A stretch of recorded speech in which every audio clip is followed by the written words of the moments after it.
On the morning of the ill-fated Jeju Air Flight 7C-2216 crash, Lee Geun-young, a local restaurant owner in southwestern South Korea, began his day much like any other. His restaurant, nestled near Muan International Airport, specialized in serving mud-flat octopus, a beloved local delicacy that drew patrons from near and far. The location of his restaurant provided a clear view of the southern end of the airport's runway, a vantage point that on this day would offer an unfiltered and chilling perspective on an unfolding tragedy.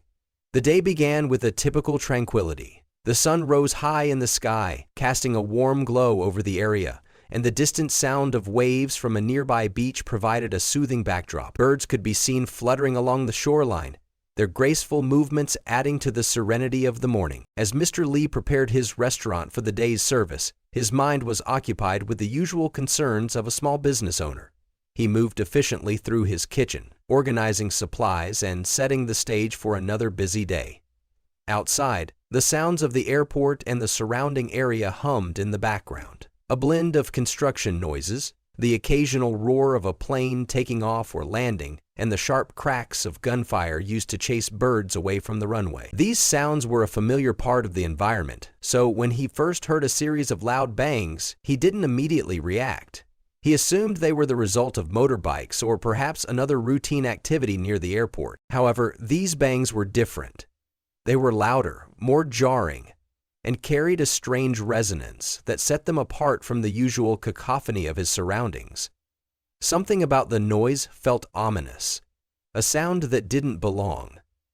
His instincts kicked in, and he decided to step outside to investigate. Leaving the warmth of his kitchen, he moved into the parking lot of his restaurant and turned his gaze to the sky. What he saw stopped him in his tracks. Above him, an airplane was flying at an unusually low altitude. Instead of the normal trajectory that planes followed toward the runway, this one was directly overhead, its path skewed and unsettling.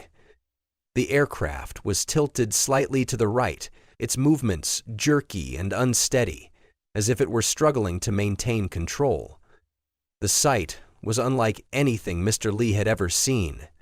He felt a wave of unease wash over him as he watched the plane, its proximity to the ground far too close for comfort.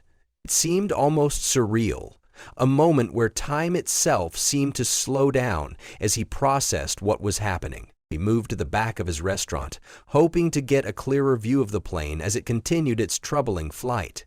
From this new vantage point, he noticed that the aircraft was ascending slightly, as if attempting to regain altitude and making a sharp right turn. It appeared to be trying to execute a U-turn, but the maneuver was tight and unnatural, the plane's movements betraying its struggle to stay aloft. Mr. Lee's unease deepened. This was no ordinary flight path. Something was terribly wrong. Realizing the gravity of the situation, Mr. Lee's instincts told him to document what he was witnessing.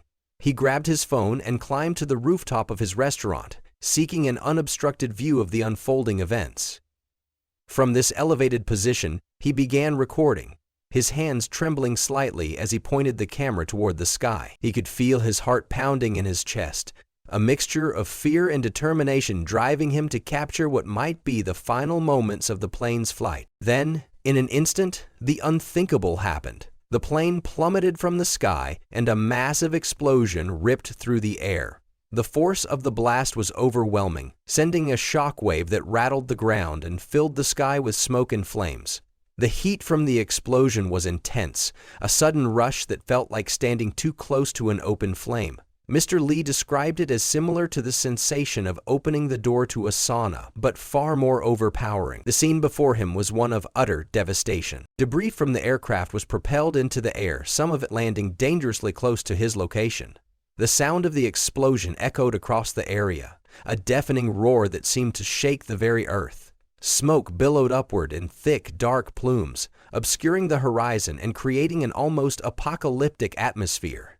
The initial blast was followed by a series of smaller explosions, each one reigniting the flames and sending fresh waves of heat into the air. From his rooftop vantage point, Mr. Lee could see the wreckage of the plane engulfed in a ferocious fire, the metal twisted and unrecognizable. Despite the chaos, he continued recording. His footage, later shared widely, provided some of the first images the world saw of the disaster. After capturing the initial explosion, Mr. Lee climbed down from his rooftop and moved to another nearby building that was even closer to the airport. From this new position, he recorded additional videos, documenting the aftermath of the crash. The heat was even more intense from this vantage point, and the acrid smell of burning fuel and debris filled the air, making it difficult to breathe. Emergency responders arrived on the scene, their vehicles rushing toward the crash site with sirens blaring. However, the intensity of the fire made it impossible for them to approach the wreckage directly. Firefighters sprayed water from a distance, their efforts hampered by the sheer scale of the inferno. Mr. Lee watched as they worked tirelessly, their determination evident despite the overwhelming odds. The sight of their struggle only underscored the gravity of the situation. As the day turned into night, the magnitude of the tragedy became increasingly clear. Of the 181 passengers and crew on board Jeju Air Flight 7C-22-1622-16, only 2 survived. The loss was staggering, a devastating blow to the families of the victims and the community as a whole. For Mr. Lee, the experience of witnessing the crash up close was deeply traumatic.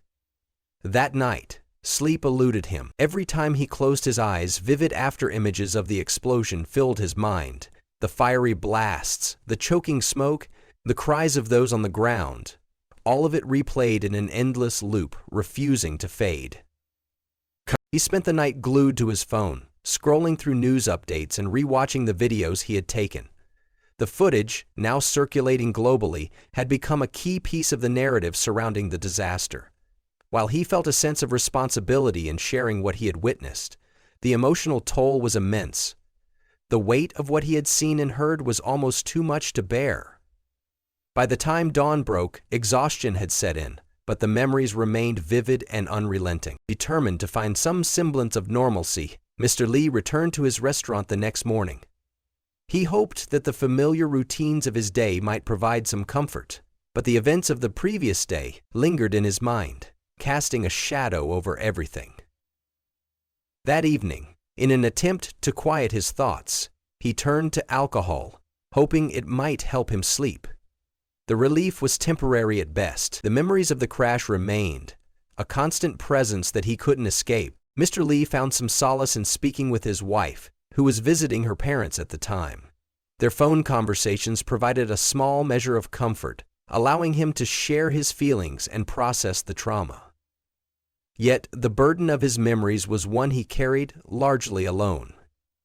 Every time he saw footage of the crash on the news or read about it online, a wave of emotion would wash over him, the weight of the tragedy pressing heavily on his heart. For Mr. Lee, the crash was more than just a tragic event. It was a moment that would forever alter his perception of life and its fragility. As he reflects on that fateful morning, he continues to grapple with the emotional scars left behind. Though he holds on to the hope that time will bring healing, the memories of that day remain etched in his mind, a reminder of the unpredictable and often cruel nature of fate. Through it all, he strives to find peace, not just for himself, but for the many lives irrevocably changed by the disaster.